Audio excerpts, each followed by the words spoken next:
A question that I've been getting a lot lately because I've been, going live on Facebook every day, for a couple of months now. And one of the questions I get quite often is, why aren't you married? And that's always, a very interesting question to me, being over 40, and single, the questions that I get. But before I jump into, all of that, my name is Erica Lamar, and welcome to Embracing the Fight. I created Embracing the Fight in January of 2023 as I learned in August of 2022 that I was silently battling thyroid cancer.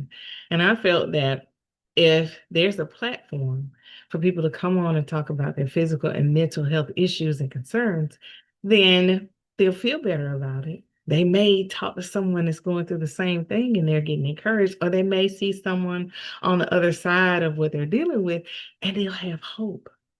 There'll be fewer, people wanting to commit suicide because they don't think they can make it through.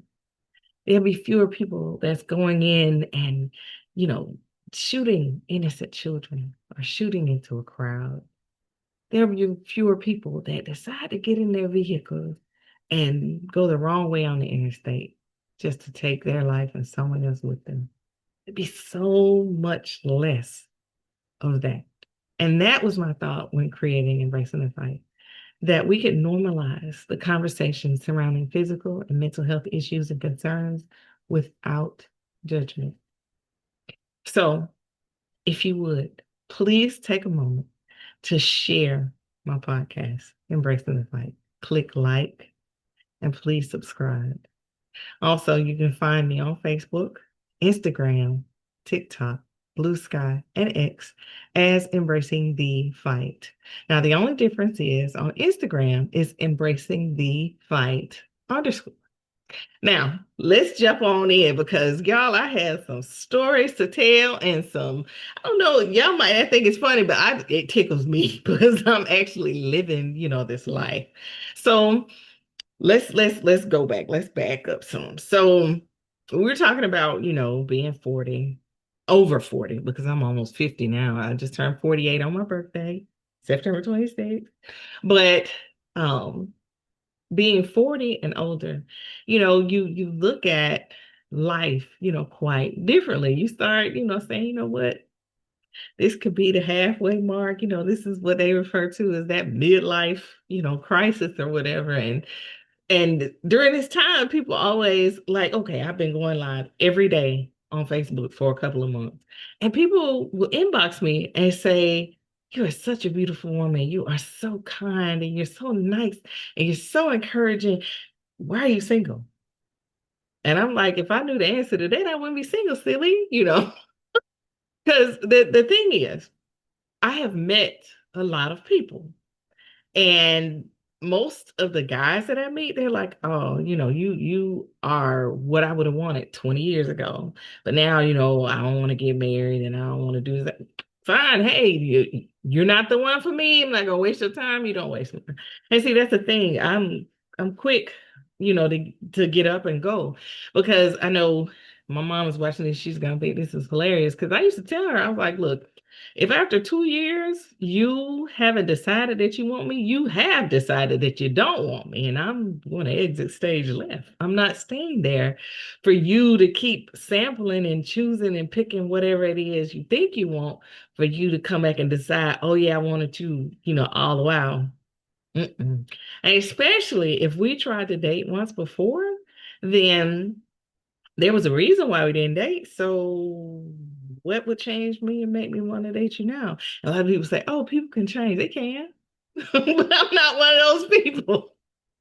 I am very consistent. People who knew me from elementary school until now will tell you that I am extremely consistent. You can set your clock by me and what I do and what I plan to do. And it's like, they'll be like, well, what you mean? It's like, well, I don't drink alcohol. I don't smoke. Never have smoked.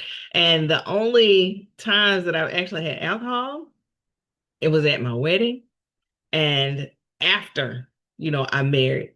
And I haven't had any alcohol in years. I divorced in 2018. I have not had any alcohol. probably since 2015. So it's been about 10 years or so because I got married in 14. And then, that New Year's we had a little something to drink, but I just didn't see the point of it. But I digress. I'm just letting you know that my yes means yes and my no means no until I hit 40 when it came to this dating thing. Because I was like, you know what? Maybe I need to exercise some patience. Maybe I need to extend past, this hard deadline, this 2 years. But you know what? I did it. And I'm like, it's still the same. After 3 years, you apparently you don't know what it is you want, or you don't know how to get what you want. And what's the point of me waiting around for you to decide when there are other options, out there? Whatever. I just wonder what some of my friends, think. Because I have friends that are single and everybody looks at them and they're like, oh, you're so beautiful. You're so smart. You got a great job, or you have a wonderful business. You got all these homes. You own all this stuff. You don't have any kids and you're single. What are you going to do? Then don't keep living, because you don't get joy when you're married to someone. You're supposed to be filled with joy and happiness when you're single. Now, I'm not gonna lie to you.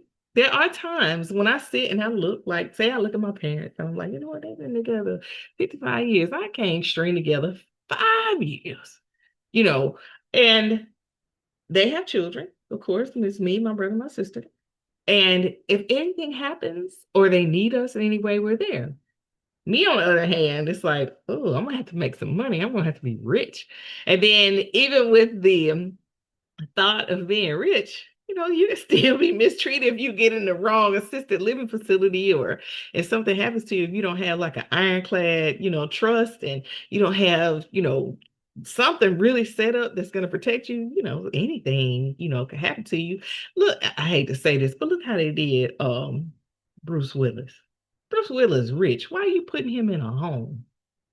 Because if you put him in a home, you can hire those same people to work in your home.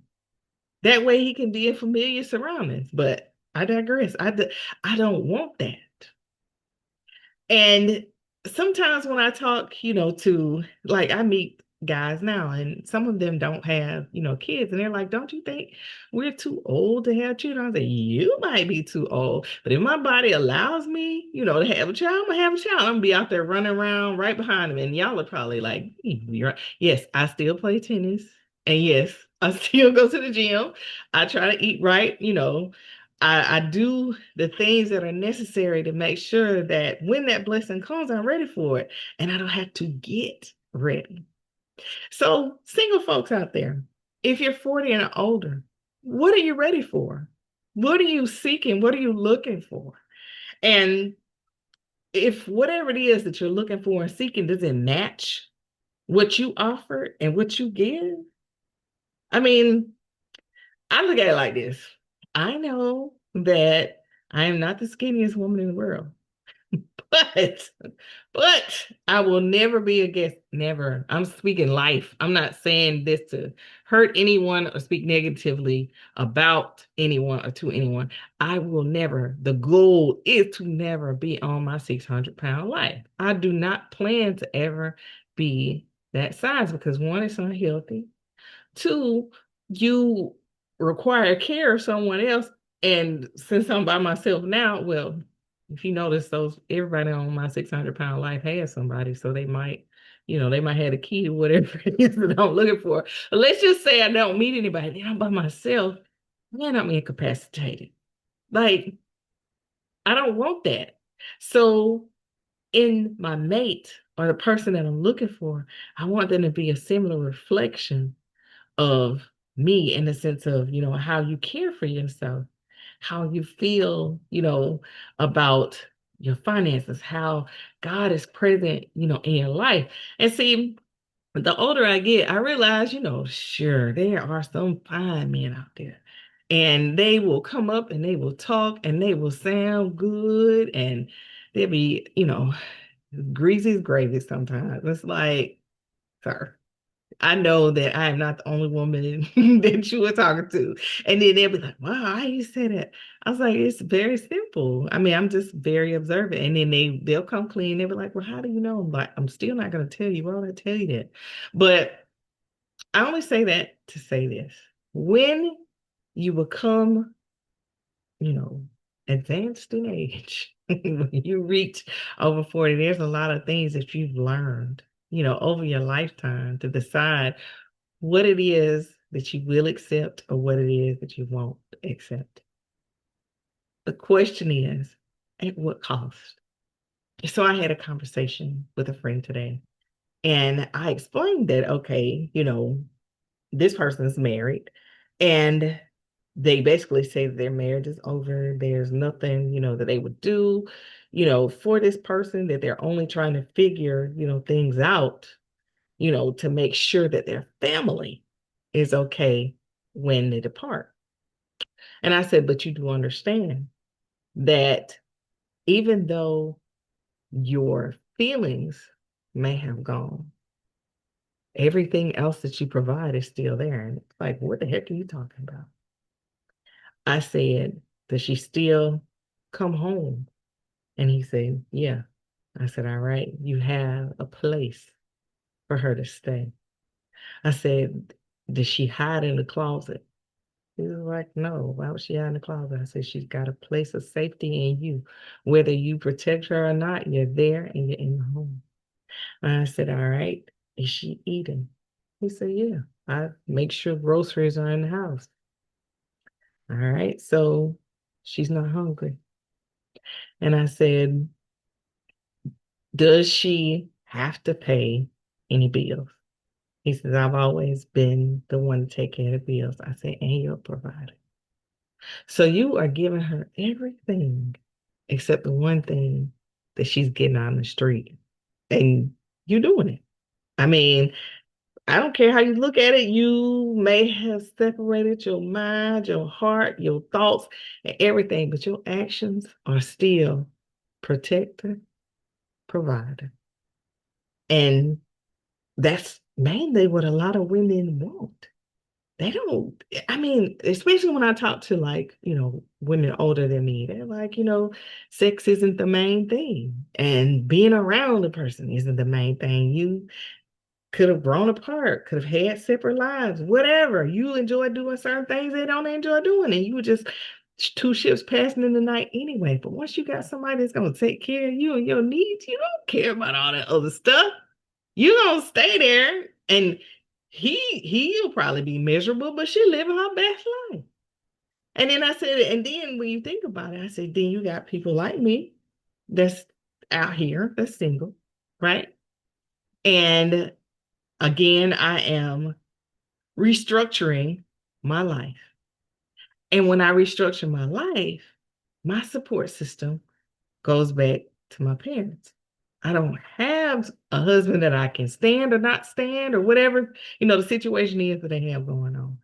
I have my parents, and I am blessed because there are so many people that don't, have their parents. They don't have a support system. And when they lose a job or they lose a company or they lose, whatever financial support that they have nowhere to go. That's why you see so many homeless people that when you talk to them, it's like, well, why do you go to a family member? They don't have them. And the feeling of knowing that you have someone to go to or to take care of you or to help you out or just someone just to be there, just to be your support, that means so much more than anything else. So when I was, trying to explain this to them and compare, the two different situations, I said, but the main difference is,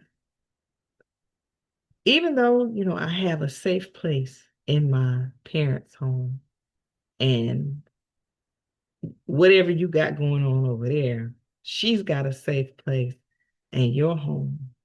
The difference is I've got unconditional love in mine and you got obligation. What I don't want is to end up with someone who feels like just because, we're married or we're together, I'm obligated to help you. I'm obligated to take care of you. Because when I look at my parents, it's not out of obligation, it's out of love. It's out of something they built over many, many years. So if I meet someone, at this stage in life that I feel like truly loves me and I truly love them, it won't be out of obligation, it'll be out of love. But if someone comes along and says, you know what, I have, gotten to a point where I'm just really looking for a good woman and that's what you represent and I want you, that ain't it. I want that. I do not want that. I want to be loved and loved unconditionally, like the love that I see, my parents have. And that's why it's so easy, for me when I meet, guys and I go out with them for a little while and they're like, this ain't it. And I know y'all probably say, you can't figure out if somebody can love you unconditionally in a year and a half. Oh, but you can tell if they trying to use you or they really don't like you for real in the first couple of weeks. Or if they're really, sampling. Because I met this one guy and he was telling me, all about all these places, that he visits and stuff. I was like, man, you must be a Hilton Honors member. He was like, no, I just stay with people wherever I go. I said, oh, okay. And then, a little later on in the conversation, I was like, so do you have a big family? He was like, no, not really. And then I was like, well, do you have a lot of friends?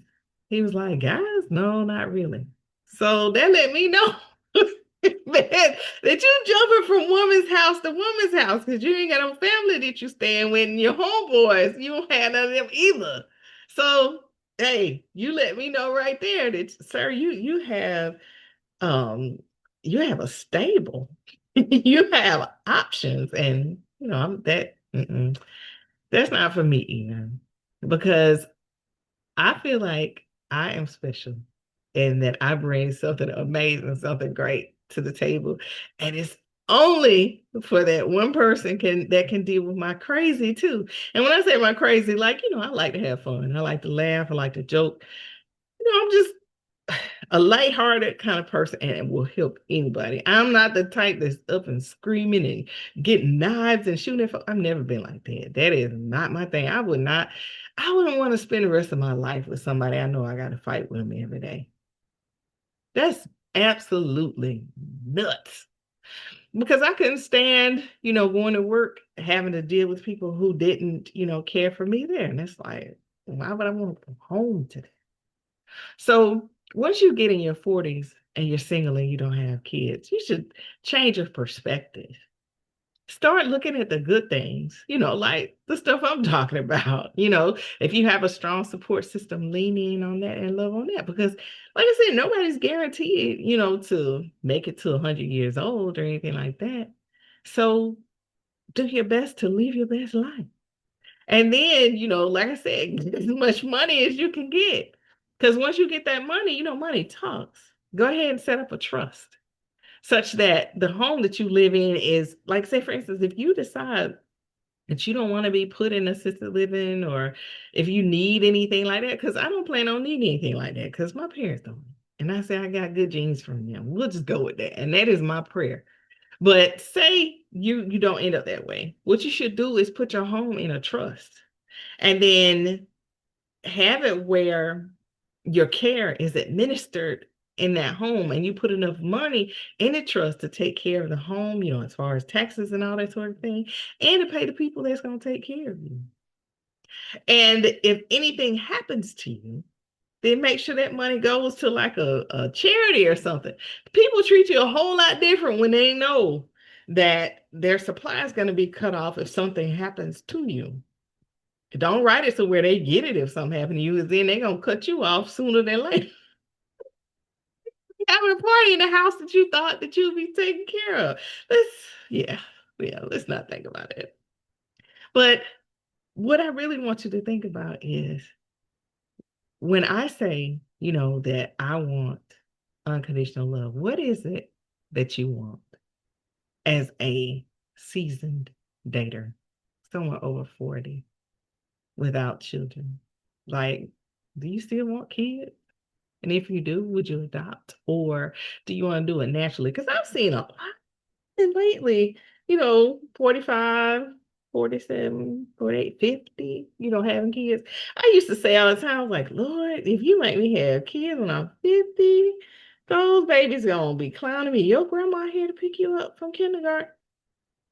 And so that wouldn't even bother me now that I think about it, because it still, whether the kids say I'm old or not, it still says to me that I was blessed with kids, that I was, given the opportunity to be fruitful and multiply, to bring the potential and possibility of joy into the world.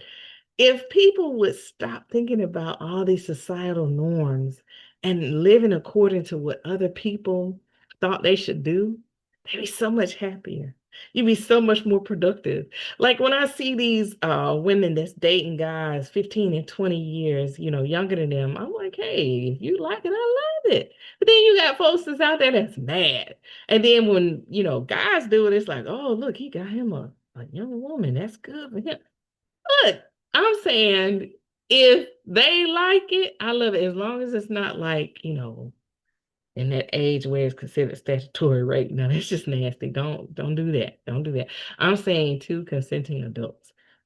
It I always said, love knows no age or no color or creed. So let these folks be happy, because I know people that did not date folks of a certain color or a certain age, and now they're single and living in regret because their parents are gone. Even though that may have been their parents' belief, they decided to stay in that belief, and now they're alone. And they feel like no one, wants them. And imagine if they had stepped across those lines when they were younger in life. It could have been totally different. So, what thoughts are you having in your 40s, 50s, 60s when you're single and you think about all the choices and the decisions that you made when you were dating? Like, I think about some of those guys that I turned down, when I was in college and when I was living in Mobile and when I was living in Alabaster. And the reason I was turning them down, it was valid reasons to me then, because either A, they had dated a friend, or they were like heavy smokers, or they drank a whole lot. They had violent tendencies, or they were really, really short and they had the Napoleon complex. Now, I don't have anything against shorter men. I don't. Now, my mom would be like, well, you like them tall. Height is a preference, but I don't have anything against a good, short man. Nothing against him, because it's not like he said, "Hey, God, hey, make me short. Let me, let me be the one that everyone, looks over because I'm short." I don't. I'm not that person. And I ain't gonna lie. If you were 5 feet or less, then I probably was that person. But if you 5'7", 5'8", okay. But yeah, anything less than that, we'll toss it. It's just like when people see me, they might look at me and say, hey, your hair is wild and, natural or whatever. I don't like that. I like my woman to be polished. And I like for her to have a real slim waist. And okay, well, I'm not the one for you. And I don't cry about it. And I don't try to fuss with nobody and make anyone believe or think that I'm their cup of tea. If you don't want me, you don't want me. Because I'll be honest, there was this one guy. Oh my goodness. When I say I was crazy about him, you can ask my friends, they'll tell you. And I came back in contact with him, like years later. And I expressed to him that I was like, hey, when we dated previously, the reason we stopped, we went over the reason. But the reason wasn't one of those things where there was any cheating or any craziness. We just were in two different places. So it wasn't that we, left on bad terms. But he basically was like, I only see you as a friend. And I was like, oh, Now, he would have been one that I would have been very happy to say, okay, let's try this, again, because now that we're adults and now that I'm kind of in this stage where, I'm rebuilding, I could be anywhere. It doesn't matter. But I'm not chasing a man, I'm chasing, a dream. And when we get in our 40s, a lot of us are set in our ways. And I found that I'm quite different from a lot of people because I'm not really set in my ways. Like, I'm moving. Like, I'm giving everything that I have that I don't sell, I'm giving it away. Or should I say not even sell, but it's more like I see people with needs for certain things, and I can't take all this stuff with me. Like, this is a 4 bedroom, 3 bathroom home. It's upstairs, downstairs, two a loft and living room, dining room, all this all this stuff. Like, what am I gonna do with it? So, giving the majority of it away. And I'm taking, my personal things with me. But all that does is it makes room for my freedom. For when I do decide that, you know, if God sends the one to me, I can then decide, hey, I'm gonna follow him, or we're gonna go to this place together, or we're gonna do X, Y, Z. And it won't be a question of what am I gonna do with all this stuff? Because that's what holds a lot of us back. It's the baggage that we carry. It's the things that we have in our life that we want to hold on to, that we're not honest with ourselves about, that we are carrying around. And I don't mean just the physical stuff like these sofas and this printer and all that kind of stuff. I mean the hurt and the pain and the things that we've dealt with in our heart. That's why a lot of us over 40 are single, is because we refuse to go through that foolishness and that mess for free. It's like, why would I keep putting myself out here just to be harmed by someone who doesn't love himself? Now, I would love to know, if you're over 40 and you're single, what is dating like for you? What is life like for you? And then you got your married friends that say, "Oh, you living a life, girl. You need to stay single because I'm married and I hate it here." And it's like, girl, you don't hate it. You love that man and you love everything about your marriage. You just want to be free sometimes to go out and do whatever it is you want to do. Who doesn't? But all I'm saying is, if you're single and you're out there and you hear this, I want to know your story. I'd love to highlight you on Embracing the Fight so we can talk through this thing, because we are kindred spirits in this dating world. All right. So if you're dating and you're over 40, just know that there is really light at the end of the tunnel, and it's not an oncoming train. You just got to have faith. You have to put yourself out there. You have to pray. You definitely have to go outside. When I say put yourself out there, a lot of people think, online dating. But I mean, when you physically go outside, people see you in your element. And that's maybe where they fall in love with you. But if you get off work, go to the grocery store, to your mailbox, and inside your house, how he gonna find you? Or how she gonna see you? Not gonna happen.